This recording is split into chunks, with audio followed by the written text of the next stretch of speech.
So today's presentation or workshop from our nutritional sciences students over at our OU Health campus is Unmasking Your Plate, a guide to debunking common food myths. Pardon me.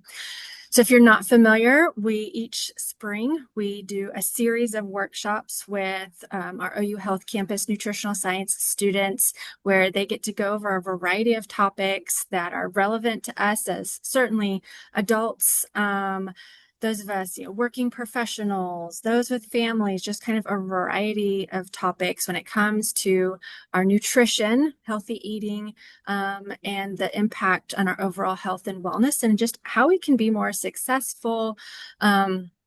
And be more just efficient and focused and all the things, and really how healthy eating can make such a huge impact on our daily lives. So great to hear from our students, the great knowledge that they're learning every day just here at our OU Health campus, and that are getting ready to go out into their professional lives as registered dietitians, just in various places and spaces. And so great to hear firsthand from them today's Unmasking Your Plate, a guide to debunking common food myths. So I will let them take it away. Thank you. All right, everyone. Before we get started, we just wanted to introduce the different members of our group that are presenting today. I'm Josh. My name's Juria. Hello, y'all. My name is Taylor Brickell. We are all first year dietetic students. All right. So can everyone hear us currently? We do have the chat. Just want to make sure volume's good. Okay. So during the presentation, just like what Lindsay said, if you do have any questions or anything that comes up that you want a little bit more explanation on, or you want us to kind of dive into deeper, information, possibly let us know. We do encourage discussion. There will be opportunities throughout the presentation where we'll have different things where we want you to participate. But once again, it's not a requirement. So if you don't feel comfortable, that's perfectly fine as well. So we are presenting Unmasking Your Plate, a guide to debunking common food myths. All right. So our first slide here, these are just going to be some of the different beliefs that maybe you've seen some of these before, maybe you haven't. What we're going over today is just, information that you see online. When we think about nutrition, there's tons and tons of information online, especially in the day of information where you just feel like you're bombarded with, hey, you should eat this, you shouldn't eat that. You need this amount of micronutrients, you need this amount of protein. And what the goal of today's kind of education is to kind of give you the tools to be able to determine, hey, is this a real thing I should be worried about? Or, hey, is this just what someone is telling me, like an influencer or something along those lines? So some of the beliefs we'll go over today is processed high protein food is healthy. Carbs make you gain weight. All fats are unhealthy, and all calories are created equally. So before we kind of start the education, I want to kind of give you the opportunity to participate here. So in the chat, if you want to type out maybe a nutritional belief or maybe a myth that you've heard or read somewhere, if you feel comfortable in sharing that, just so we can kind of get a gauge of maybe some of the information you guys have already seen. We'll take a minute or two for you guys to fill that out.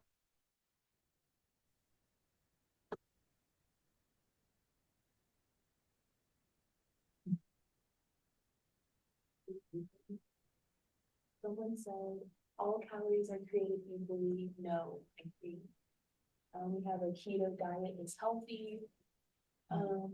Someone was recently told a banana is bad for weight loss, and I refuse to stop eating them. So if you're following the chat along with us, I mean, you've probably already seen some crazy things, like don't eat a banana or, about the keto diet. The thing when it comes with these beliefs is just there's so many out there. And unfortunately, you guys are limited to us for about 30 minutes, so we can't hit all of them, but you can see how everyone has a different perspective or a different, nutritional belief they've heard of. So once again, being able to identify, what's myth or what's true can make it challenging, especially when there's so many of them out there. So if you guys haven't filled something out, you can continue to fill it out while we move along here. But our objectives of today's education, we want to describe how optimal nutrition is a primary driver for the health span, going into detail between lifespan and health span. We want to provide you with the skills to be able to differentiate between evidence-based nutrition, as well as non-credible sources that you may or may not commonly find on social media or the internet. And then finally, we're going to evaluate those 4 common nutritional myths or beliefs that we talked about at the beginning of the presentation here. All right. So we'll start with section 1, and I will pass it off to my friend Juria here, and she will talk to you about health span and optimal nutrition. All right. Thank you, Josh, for the amazing intro, and thank you, everyone, for writing in. As Josh said, there are so many different beliefs that we all have surrounding nutrition. So hopefully at the end of this presentation, we all leave here with just a little bit more knowledge than what we came into.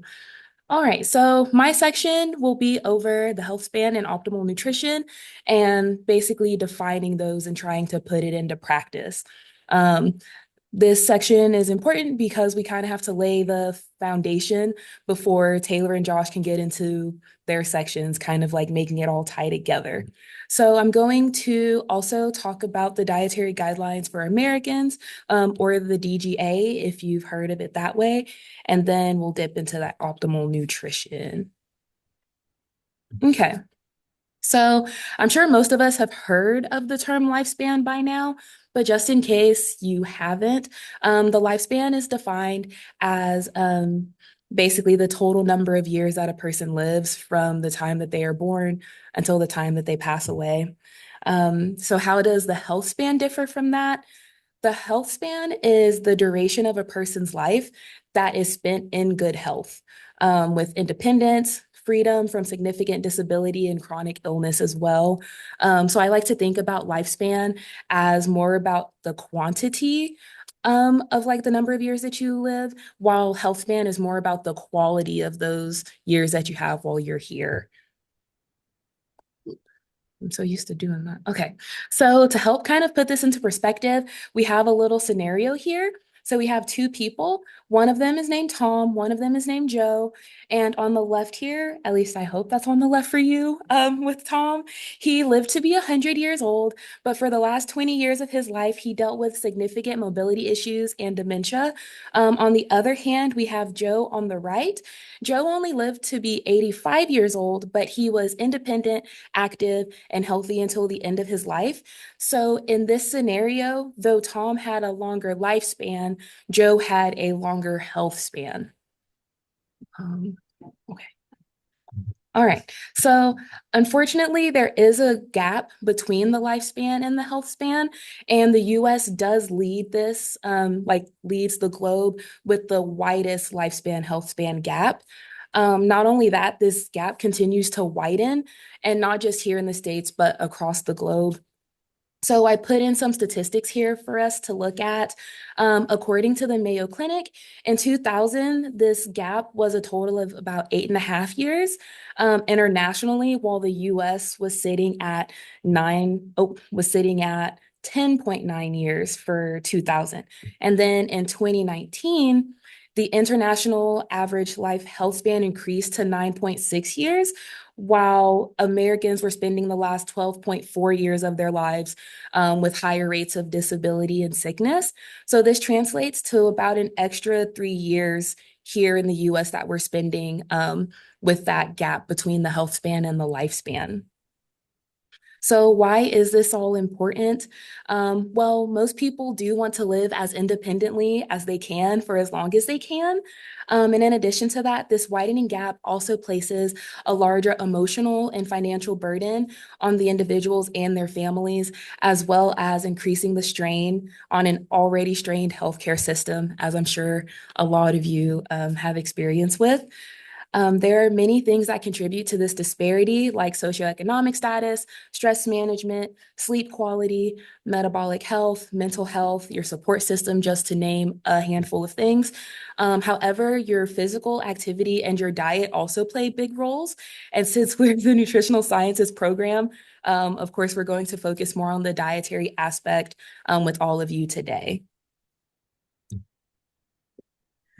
So, who here has heard of the dietary guidelines for Americans? I can't see the chat, but my friends over here can. So you can do like a little thumbs up or type yes, no, just to get an understanding where we're on. Good thumbs up. All right. So I love that. I will go into it just a little bit, just so all of us are all on the same page. So for those of us that are unfamiliar, the Dietary Guidelines for Americans is a guideline that comes out every 5 years from the USDA and the Department of Health and Human Services. So why should we care about it? Why does it matter?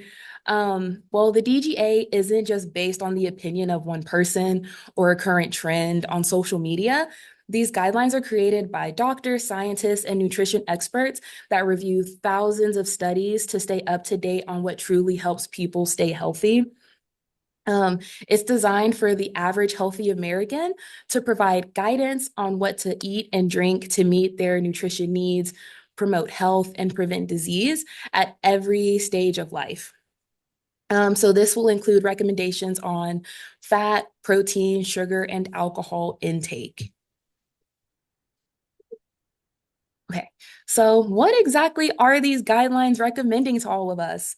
There are a lot of numbers involved if you've ever taken a look at it, since most of you have heard of it.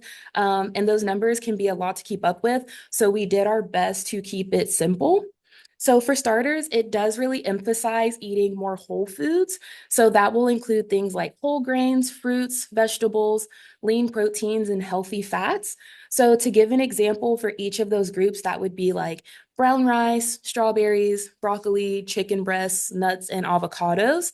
Next, we should limit eating foods that are high in added sugars and saturated fats. So if you look on the top right corner of your screen, it's a lot bigger than I planned, but this is a photo of a wonderful thing called My Plate. So instead of having to remember a list of like numbers and percentages, My Plate shows kind of what all of that looks like put into practice when you're actually eating your meal. So think about it as like balancing those food groups. So you'll see that it recommends for half of our plate to be vegetables and fruits. And then a quarter of our plate should be those grains, preferably whole grains to boost our fiber intake. And then the last quarter should be for our proteins. And we also get a serving of milk or dairy on the side. I said milk because I always think about chocolate milk because that's like one of my favorite things. One thing you can't see on the My Plate though is like sodium intake. And so I just wanted to include that as an aside for everyone to watch your sodium intake. I'm sure you've all heard that by now. But if you are following the plate model, more than likely you are going to reduce your sodium intake already. So if we divide our plates into these sections, it will help us meet these guidelines, and it's a lot easier than focusing on those numbers and percentages. And if you ever feel overwhelmed on like what to eat, because I know there's a lot of like news or sources about like eating healthy and what that looks like, you can always come back to My Plate to use it as a basic and healthy guideline. Okay, so on this slide, I figured some of you would be interested in knowing how well Americans are doing in meeting these guidelines. I've included a photo that does show the American adherence to the DGA. It is a bit older. If you saw it says 2015, but I couldn't find one that was a little more up to date. This scale does go from 0 to 100, and the closer you get to 100, the higher quality of the diet. So similar to like a grade 0 to 100, F to A. But a score above at 80 or above, it represents a good quality diet. A 51 to 80 is considered fair, and a score below 51 is considered poor. So with these numbers, I'm sure you've already deduced what's going on. On the bright side, no one is considered poor. There's no poor diets going on. But on the not so bright side, no group averaged a score of 80 or above. So just to kind of put that all together for you guys. And so now for the bit that will help connect everything that I just talked about to what my friends will go over in their sections. What is optimal nutrition? Well, it's best described as a personalized diet approach that provides a person with nutrients required to not only survive, but to thrive. It supports long-term health and it reduces the risk of chronic diseases. So you may be thinking about the DGA that we just spent a few minutes going over. And while the DGA does exist, it's a great guideline, but it is only meant for the average healthy American. And so, as most of you know, there are times when people need a little more or a little less of specific nutrients. This means that a person's dietary needs can change with things like age, gender, activity level, metabolic disorder, illnesses, injuries, and more. So basically, nutrition needs will vary from person to person. And this is why it's very important to be vigilant when you're coming across nutrition information online. To kind of put that into perspective, like The Rock, he's the first person I could think of, but like Dwayne The Rock Johnson, to keep all of his muscles, I'm not going to need to eat as much as he does to keep that all together or put it all together. So his optimal nutrition will look a lot different from mine and different from my friends and so on and so forth. Okay, so hopefully, I just threw a lot of information at you guys, and I'm sure most of you are on your lunch break nonetheless. So I just wanted to do a quick knowledge check to see if I did a good job at helping anything from this section stick. So this first question that we have is, what's the definition of health span? You can either type the letter choice. I guess you can't talk because we're not supposed to really do that, but They're all saying C. okay. C. Great job, guys. It is C. The duration of a person's life spent in good health with independence and freedom from significant disability and chronic illness. I think I probably gave it away because of how long the correct answer is compared to the rest of them, but great. Okay, we have two more to check on this section. So this one is just a true or false. The average American meets the recommendations from the DGA.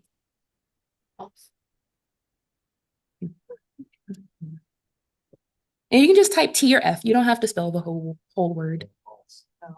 Amazing. Well, not amazing because, I guess it's considered poor, but amazing that we all got it right. It is false. Most Americans are considered fair in their adherence to the DGA. And then for this last question, what can change a person's optimal nutrition?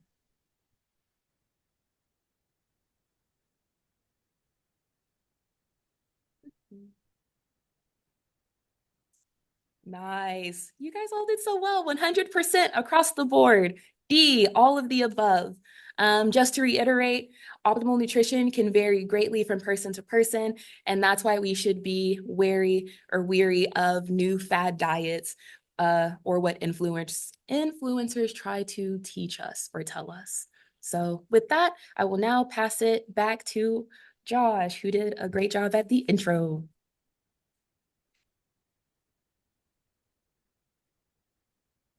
All right, I'm back. Did you guys miss me?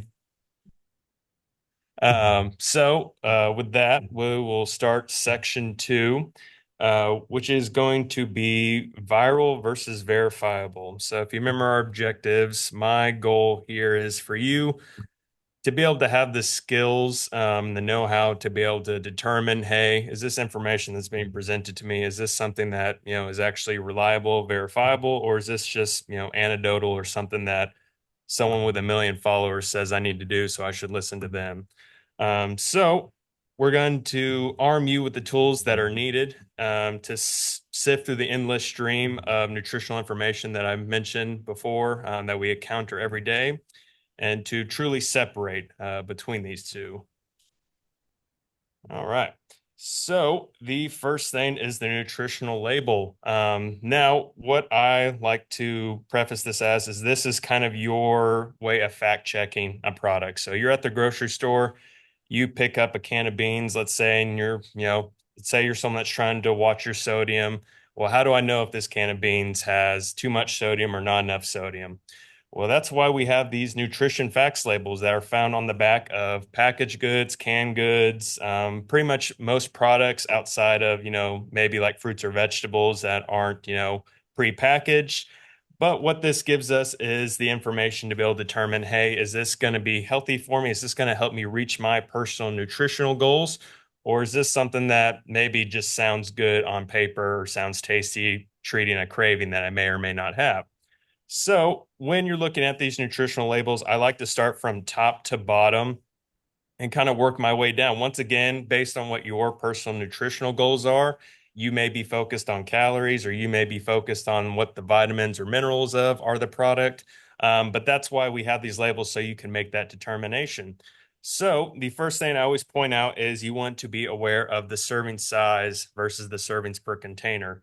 An example I typically use when I'm doing education is if you think about a package of Oreos, a serving size of Oreos is 2 Oreos.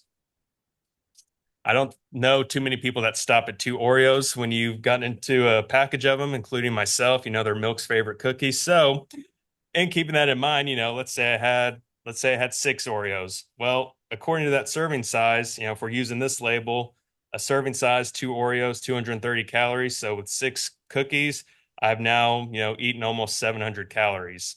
So, in keeping that in mind, it's very easily to kind of get that confusion where you see these numbers and you're applying it to what's a serving size to you. So that servings per container, that shows how much the entire package is. So, if I ate the entire package of Oreos, I'm multiplying every number I'm seeing on this list by 8 or by X, whatever that number of servings per container. So, typically the first thing people see is the calories, and that's really, kind of common because it's the biggest font. Usually, if someone's trying to follow a diet, they're usually worried about calories in or how many calories are they consuming. But there's a lot of other numbers that kind of go into more depth of the nutrition there. So we see, fat, protein, carbohydrates, fiber. These are probably some things you've heard of in the past, or, I believe one of our misconceptions was I need to eat a gram of protein per day.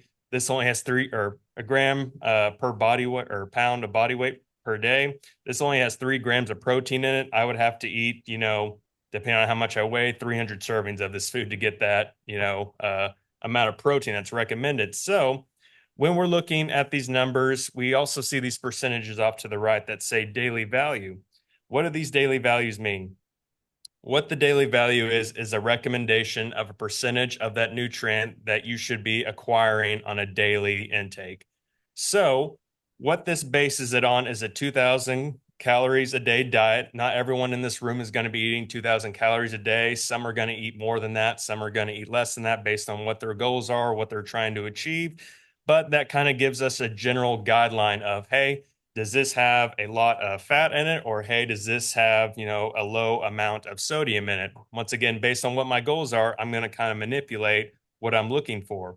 So quick rule of thumb, if a daily value is listed as 5% or less, that food is going to be low in that nutrient, whereas that means you're going to have to eat a lot of that food to get that nutrient, which can be good or bad based on the nutrient that we're looking at. So if I'm someone that has hypertension, I have high blood pressure, maybe I'm trying to watch my saturated fat.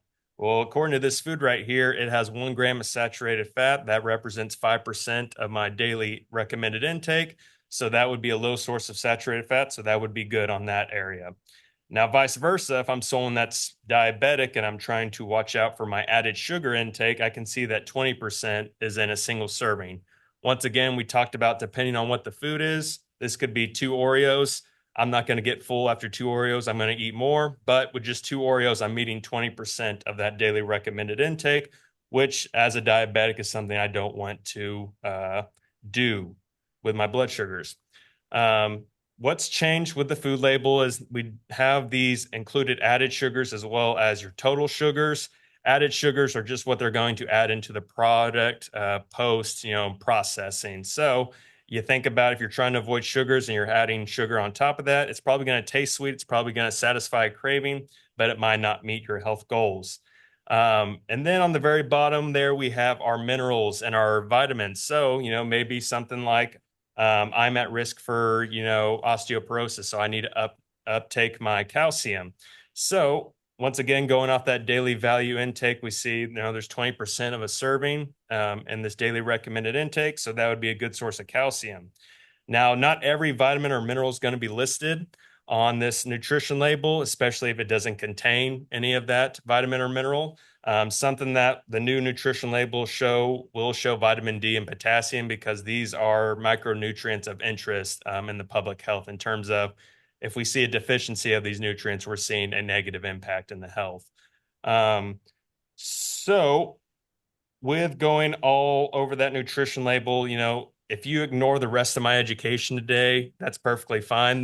The most important part that I can, in terms of information and tools is being able to read these nutritional labels. Once again, this is on the back of any packaged item, any canned item, any frozen good. So you can always kind of check it around and kind of assure yourself that what I'm eating is going to meet my nutritional goals. Something else I will make comment on. If you see the front of packaging is advertising. Front of packaging is what's going to bring you in, colors, fonts, pictures of the food. It's going to send signals to tell you, hey, that looks really tasty. I want that. Your nutrition label is going to be your fact checking. So, they can claim this is a natural food, a natural good source of blank.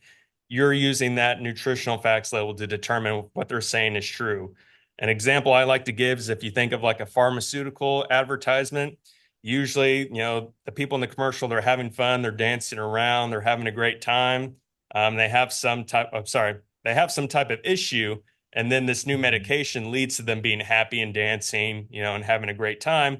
And then in the small print at the bottom of the screen, we're seeing things like can cause uncontrollable diarrhea, heart failure, a bunch of different things. But, they're listing that, but they're not advertising it. So they're required to put it on there, but they're not required to advertise it to you. They just have to give you the opportunity to find that information on your own. So kind of applying that to food, we can kind of see the same thing here. All right. That was a lot of information. Your minds are probably like that little guy shaking his head to the left there right now. But guess what? We got more information to kind of go through on the back of the label. So this is going to be your ingredient list. Once again, if you're someone that's trying to focus on certain ingredients, let's say I want to eat natural whole foods. Well, if I'm looking at the ingredient list, I probably don't want to see at the top of the list things like hydrogenated palm kernel oil or red number 40, caramel color, blue number 2. I'm trying to eat more natural organic foods. So maybe that's going to be ingredients I want to avoid.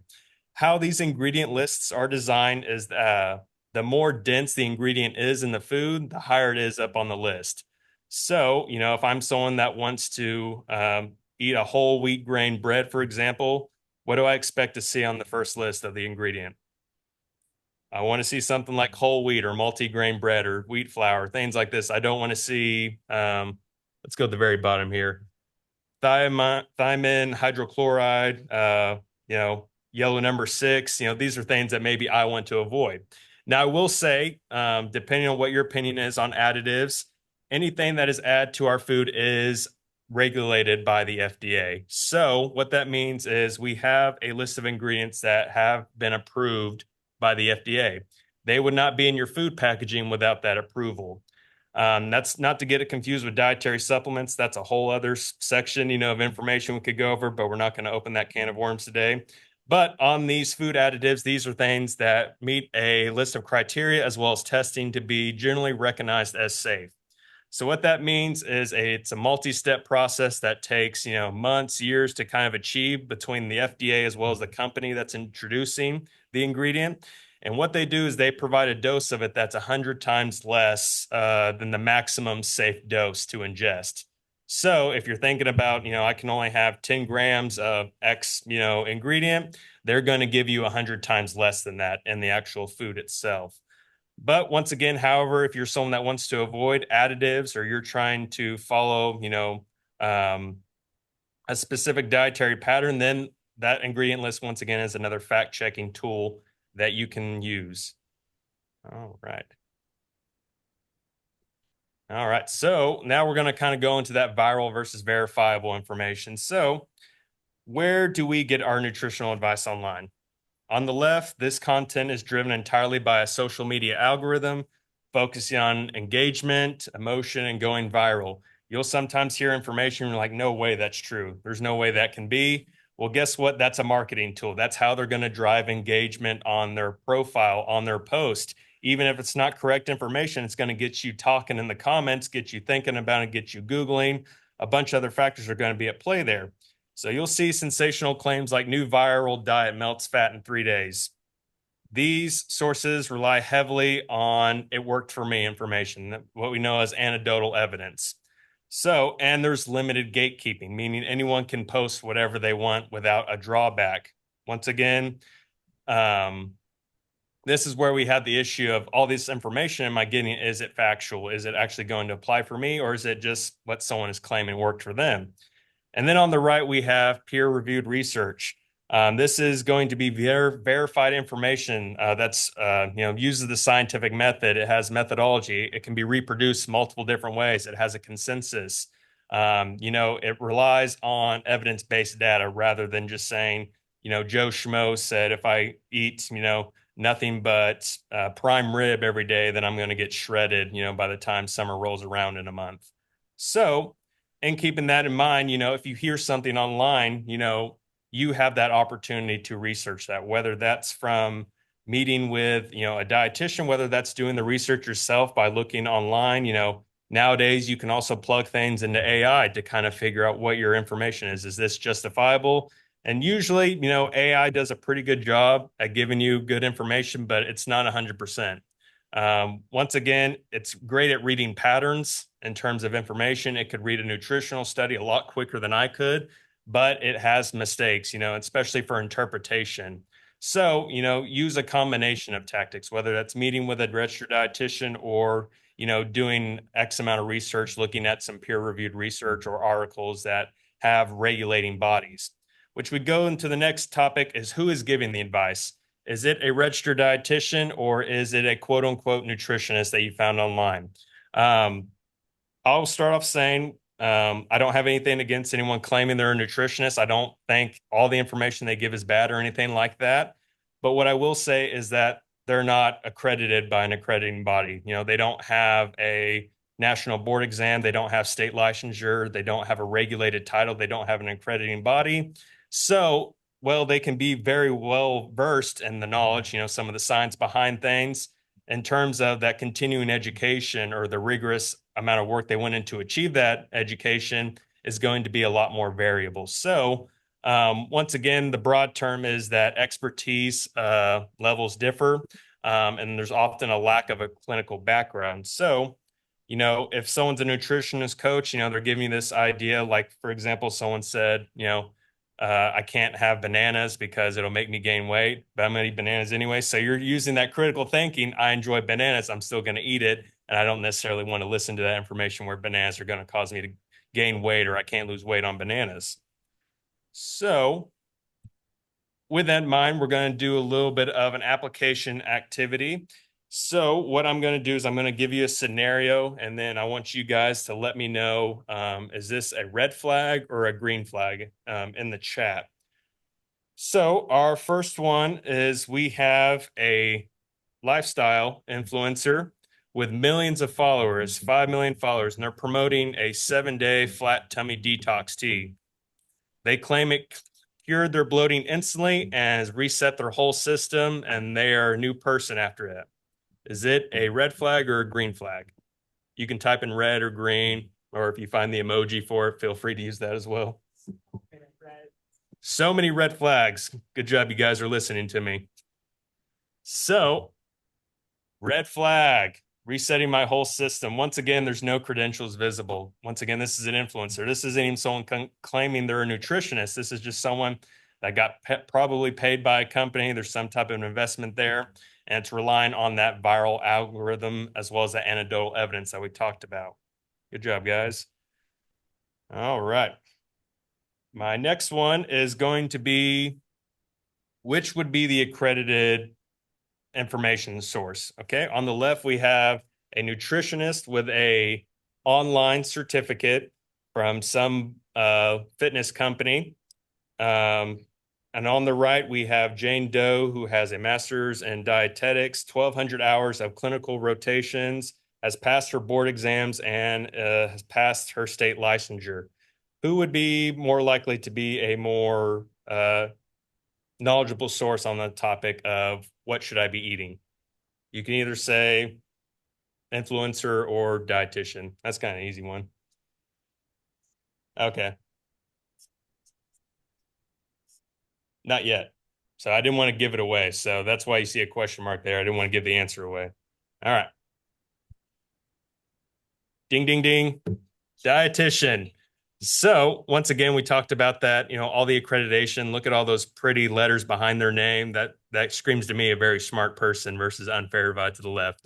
But once again, do your research. People are going to have their opinions on certain topics, even when it comes to nutrition. So, if what you're hearing from even, let's say, a registered dietitian isn't necessarily vibing with you, then you have that opportunity to do some research on your own. Just be aware that it's a lot more likely that the information you gain from the dietitian is going to be a lot more verifiable than some of the information from the nutritionist. All right, last one here. Scientists have claimed coffee cures cancer, and that we no longer have to worry about cancer research. So, what do we think? Does that sound good or bad? Does that sound kind of unbelievable? I said if only. If only, that's a good answer. So let's give a little bit more information on that. What if I told you that this study that the scientist is claiming was sponsored by Big Coffee? What if all the studies they looked at are sponsored by the coffee conglomerate? Does that influence you a little bit? What if they said their methodology was utilizing it in isolated cells in a test tube, not giving it to actual participants? Does that sound like green flag or red flag? Conflict of interest, great job. Red flag. Boom, there we go. So, what you may see on the media, whether it's a news article, whether it's, a segment by a news anchor, once again, being able to do that research to find out, hey, is this true factual information? Or, hey, it's just a lot of hubbub or, may be influenced in a certain party by conflict of interest. All right. I believe that concludes my section. Once again, if you guys have any questions over what I talked about, I know I threw a lot of information at you, especially with that label. Feel free to pop them in the chat. But other than that, I will pass it off to Taylor for myth busting. Thank you. Woohoo, myth busting. All right. Okay. So Jaria had talked about health span. She talked about the dietary guidelines for Americans, optimal nutrition.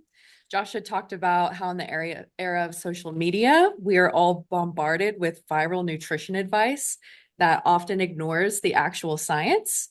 So now with me, we're going to unmask the 4 most common nutrition myths, starting with our first one. We are going to talk about the high protein processed foods. And I'm picking on Starbucks with this example. So it says something like protein, it is important for the body, but here's the catch, just adding protein to something doesn't make it healthy. We're looking at this Starbucks protein coffee, and they added 27 grams of protein in this one drink. It's promising energy, it's promising protein. It sounds like a win, but let's put this into perspective. Some protein coffees have as much protein as a serving of meat. And that is a lot for a drink. That's not how we usually eat our protein. And that can be more for your body than it needs at one time. So while that drink may taste good, it may be convenient, it often comes with things like unhealthy fats, syrups, sweeteners, salt, additives, preservatives. Even if those foods and drinks help you reach a protein goal, it doesn't always support your overall health. So if we rely too much on processed high protein foods, we can miss out on better nutrition, feeling full, the long-term health. This doesn't mean you can't have these, of course, but they shouldn't be your main source. Ooh, protein Pop-Tarts. Exactly. See, y'all know what I'm talking about. It's everywhere. They're adding protein to everything, and it's an interesting marketing tactic, that's for sure. Okay, so like I said, protein is important, but how you get it matters too. Next time you see high protein, ask yourself, is this actually nourishing my body or is it just convenient? Because long-term health span, that's what we're going for. It comes from balanced choices, not clever marketing.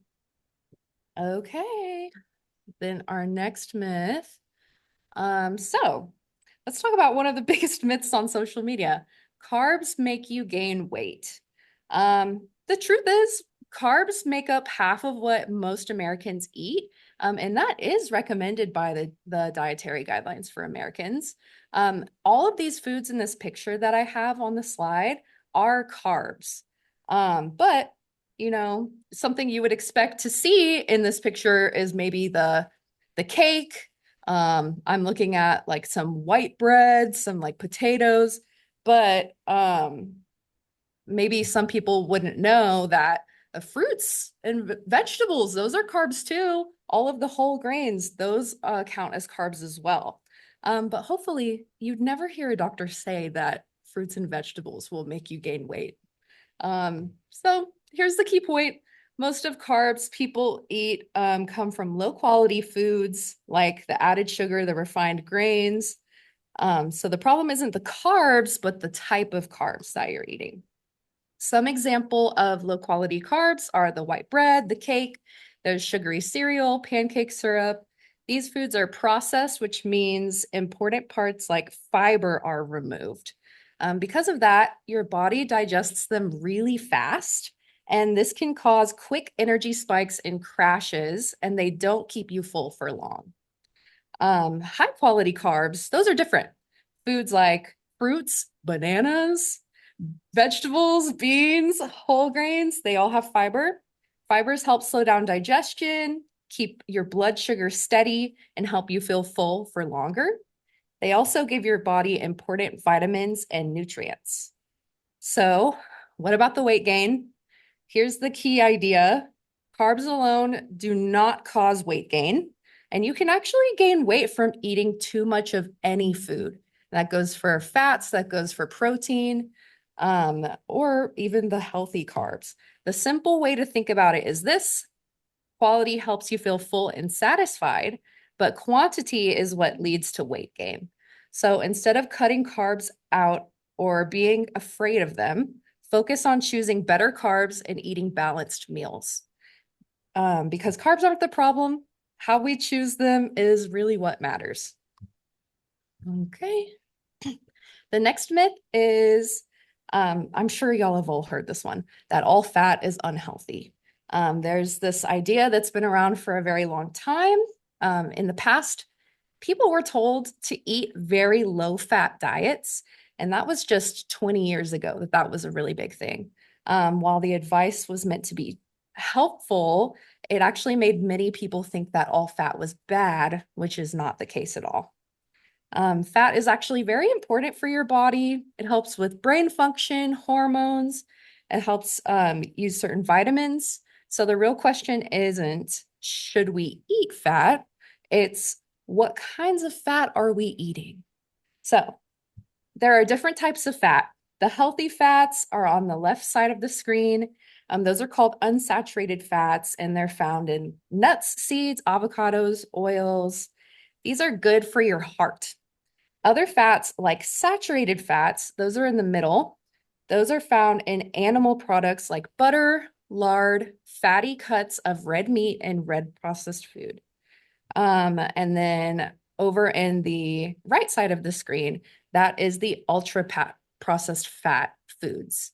And so sometimes people get confused by like mixed messages, like full fat versus low fat, which is better, which is healthy. But I don't want you to lose sight of the bigger picture. Here's the main idea. Fat is not the enemy. Focus on choosing more healthy fats. Those are going to be the left unsaturated fats. And then think about your overall eating pattern. Josh had gone over the nutrition label, and what's really helpful is that they're required to put saturated fat and trans fat on the label. And so that makes it easier to spot the less healthy fats that are in the middle and right of the screen.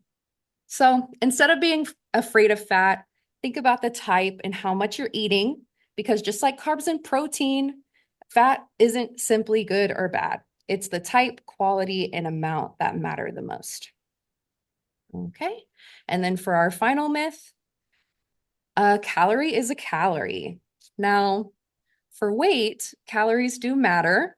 If you eat fewer calories than your body needs, you can lose weight, no matter the foods that you're eating. But for your overall health span and how full you feel, where those calories are coming from really matters. Okay, so I have an example on the slide. I took 100 calories of an apple versus 100 calories of an apple pie. So on paper, they're the same because they have the same amount of calories, but in your body, they act very differently. Think about the portion size. 100 calories of an apple is an actual whole apple, versus 100 calories of an apple pie is like 2 bites of an apple pie, 2 or 3 bites. And so when you look at the nutrition label for the apple, it has fiber, it has water, important vitamins. It helps you feel full and gives your body nutrients it needs. The pie, on the other hand, is more processed and often has added saturated fat, sugar, and salt. It digests quickly and doesn't keep you full for long. So while calories matter, they don't tell the whole story. Here's the key idea. Calories from whole, healthy foods affect your body differently than calories from processed foods. It's not just about the number, it's about what comes with the calories. So instead of counting calories only, try to focus on the quality of your food because not all calories support your body in the same way. All right. To wrap it up, if you want to support your health, it's time to move away from viral trends and focus on what really works. Real nutritious foods. When you focus on food quality and understand the science, many of these nutrition myths start to fall apart. We only covered a few today, but there are many more. I actually shared 4 of my favorites on screen. And this is my interactive portion. If you've heard of these 4, go ahead and give me a little thumbs up. Okay, and then the important thing is now you have the tools to question what you hear, look at the evidence, and make smart choices for yourself. The information we use today comes from the Dietary Guidelines for Americans. It's based on strong scientific evidence, years of research. So instead of following every new trend, stick to the basics and let science, not marketing, guide your choices. Thank you so much. We'll take some questions now. Okay, great. Yeah, thank you guys. A lot of great information. I think even the health span versus lifespan was really great to put in perspective as well. So a lot of great things for us to think about, to consider. Yes, please, if anyone has any questions, drop those in the chat and we can get those addressed, especially with the dawn of social media, all of those different influencers and things out there that now we have to kind of weed through has added an extra layer of challenge for us. Because absolutely, I've been, a victim of it too, where it's like, oh, well, maybe that does sound pretty good. And, it hooks me for just a moment that sounds too good to be true, but man, it sounds really good. And yeah, kind of have to take that pause to encourage everyone to just pause and think, maybe like, is this really too good to be true? And do a little more extra research on our own for those credible resources. So yeah, have it dropped in the chat. Thank you for this. Found it very informative and helpful. So wonderful. Then that's what we hope for with these is that definitely get to walk away with at least one tidbit of information that will help you guys throughout your, your overall health and eating and lifestyle. Let's see here. We have, is all added protein bad? I add pea protein to my chicken noodle soup, etc. when I am sick or don't feel like eating. So is all added protein bad, or could it be actually done in a healthy way if you're supplementing in a variety of ways? Yeah, so I'll handle the protein question. So pea protein is a good addition, especially if you think about chicken noodle soup. It may be a lower content of protein, so supplementing protein along with that is beneficial. Especially if you're in that feeling when you're feeling sick, because protein is responsible for your immune health. So it's not a bad idea to perhaps increase the amount of protein you eat. The main thing that we're kind of approaching at when it comes with added protein is that, like if you saw the chat, the protein Doritos, the protein Pop Tarts, where they're saying, okay, well, now that we've added protein to this food, it's healthy, which is not the case if we talk about the nutrition label. So, supplementing protein, whether it be whey protein, plant protein to a food that may not have that much protein with it, is not a bad idea. In fact, especially if you're someone that's trying to incorporate more protein, and you have trouble, perhaps eating enough throughout the day because it can provide a lot of satiety, then I'd say adding pea protein would be a good idea. Um, for the next question on the expiration date on a food pack, I believe that the expiration date on foods is usually, how do I word this? It's not always like you have to throw the food out on that date. Um, it's kind of like once they process it, this is like for sure guaranteed fresh up until that date. But especially with your question with like unopened canned food, or the non-perishables, like it can still be good, like longer than the expiration date or the date that's on the can. So kind of what I pay attention to more often is like looking for signs of spoilage. So like if there's mold or something growing in there, obviously that's weird. Not weird, but like not good. And then I know that the smell test isn't super accurate, but if you are smelling something, definitely throw it away. And if for some reason like the Best Buy or expiration date has been rubbed off, or you can't remember whenever you bought it, it's always better to be safe than sorry and just go ahead and toss that. But no, you can still eat some foods after the expiration date. For an example, like if you have yogurt, like I buy Greek yogurt all the time, and the date on there, it'll be like 2 months in advance. But if I don't open it until like the 2 days before it goes bad, I believe you don't have to throw it away until like, oh, yeah, 7 days. Yeah, after you actually open it. So it could go past that expiration date. And then honey versus sugar, or I was anyone gonna you wanna do. Okay, so the next question I saw oh, okay, I love the honey versus sugar. Okay, so a lot of people believe that honey is healthier than sugar, because it has all of those allergy properties. Like the bees, they go around and collect pollen. And then when they make the honey, it's supposed to help you get a resistance to the allergies in your area. And I can't speak to that, but the health properties, honey versus sugar, they are essentially the same thing. When your body breaks down the honey, it breaks it down into the it breaks it down into the simple components that sugar is also broken down into. And so for your body, just for nutrient wise, it's the same as sugar, like table sugar.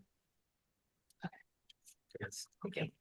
Okay. So the next question that was on the list is about vegetables losing the majority of their nutrients once they're cooked. It is true that the way that we cook vegetables, it can have a higher or lower nutrition or like vitamin content. However, that doesn't mean don't eat your vegetables, don't cook them. Like if you only like to eat your vegetables boiled on the stove or roasted in the oven, do that because you're still eating your vegetables. And we like to say whatever you get your vegetables in is the best way to eat your vegetables. But it is true. Um, like if you cook vegetables, some of them are heat sensitive, especially those water solubles. So like B vitamins and C vitamins can lose some of their concentration when you do cook them. But still eat your vegetables in whatever way you enjoy them. All right, and then I'll try to hit the added fiber as well as the chocolate milk and protein shake. So for added fiber, just like I mentioned, dietary supplements can be a whole can of worms to open. So in terms of, is it okay? It definitely does play a role and supplementation, with your foods, especially if you know that you're someone that doesn't get, enough fiber in your diet. If you hate fruits or vegetables, or you don't eat much whole grains, or you're kind of limited in your options, then adding a dietary supplement such as fiber can be beneficial. Now, the main thing that we talk about as dietitians is that we have a whole food first approach. So what I mean by that is that if you could get that fiber from your vegetables, from your fruit, you're getting a host of other benefits from that. So you're getting the satiety from that food, you're getting the micronutrients, so the vitamins, the minerals, you're getting perhaps the carbohydrates, if it's before a workout or something, or it may even have a couple grams of protein in there. So there's a host of benefits that you're getting from the whole food source of fiber. But that's not to say there's not a spot to add fiber via powder. And even some of those powders have other micronutrient stuff in them. In terms of absorption, everything, it's a lot different. A lot of the science behind it is skewed in terms of how effective a protein powder would be versus a whole food, just because how your body works to digest and process that fiber. So I definitely say it's an okay addition. In terms of, is it harmful? I mean, it may, give you a little GI distress. You may have to go to the bathroom depending on how much powder you're adding. But in terms of your overall health, I would say it's an okay source. And then chocolate milk versus protein shakes, that once again goes back to what your goals are. I think there's been a lot of like discussion that, chocolate milk is like the go-to, drink of choice after an exercise because it has carbohydrates, it has protein to it, it has calcium. There's a lot of benefits to it, especially after a workout when you have expended a lot of energy based on, either running or weightlifting. So the thing between a chocolate milk and a protein shake is that you're going to have, probably some of the calcium. You're going to have the same type of protein with that whey. But the protein shake is probably going to be focused on solely protein, whereas the chocolate milk is going to have a variety of nutrients in it. So you're getting the carbohydrates, you're getting the protein, you're getting some fats. They may be saturated, but our body still does need fats. As well as usually that chocolate milk may be a little higher in calories. So if you're someone that's trying to watch your caloric intake, maybe the protein shake would be a better option. Once again, using that nutrition label, you may find that, an 8 ounce glass of chocolate milk is twice the amount of calories as one of those, let's say a Fairlife shake or premium core power protein shake. Once again, it depends on the person and what your goals are. Hope that answered your question. All right. That is 12:30. We appreciate you guys for throwing as many questions as you did. Definitely caught us off guard. But we appreciate it greatly because it means you guys are interested in our education and you have questions, which once again, that's what nutrition is all about, is there's tons of information. There's tons of space to, I need questions answered. And I want to be sure that I'm getting it from a verifiable source. Other than that, you all good?